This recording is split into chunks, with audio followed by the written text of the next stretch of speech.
The first quarter GDP had a 5% growth, very impressive. But then after the first quarter, the April economic data has been very disappointing. With the retail sales almost no growth, a 0.2 percentage point increase compared with last year in nominal term.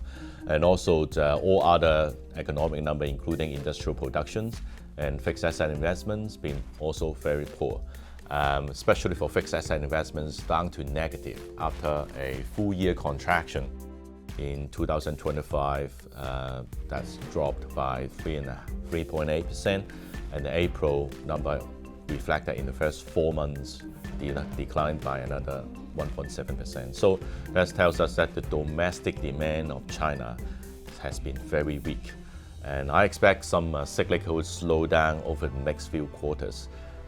The reason for the April disappointment was partly because of the fiscal pullback that the government want to press a brake in order to smooth out the economic profile over the full years at 2026.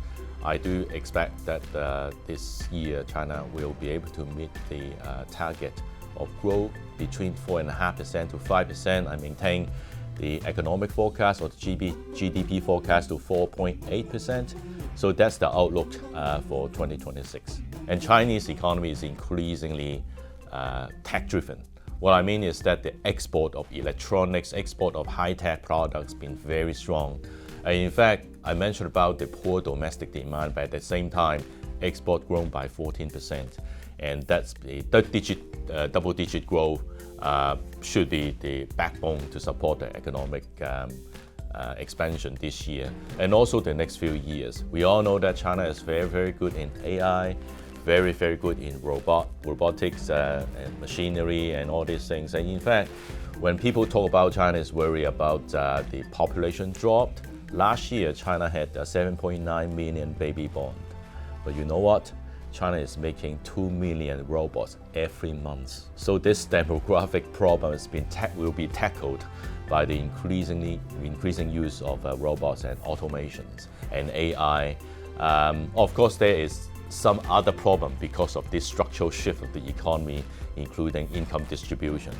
The more the factories and even the service sector using automation, AI, and robots with the data technology, the higher the pressure will be on the job market. So the biggest problem for the policymaker of China is income distribution and how they can maintain or increase the job opportunities, especially for young people.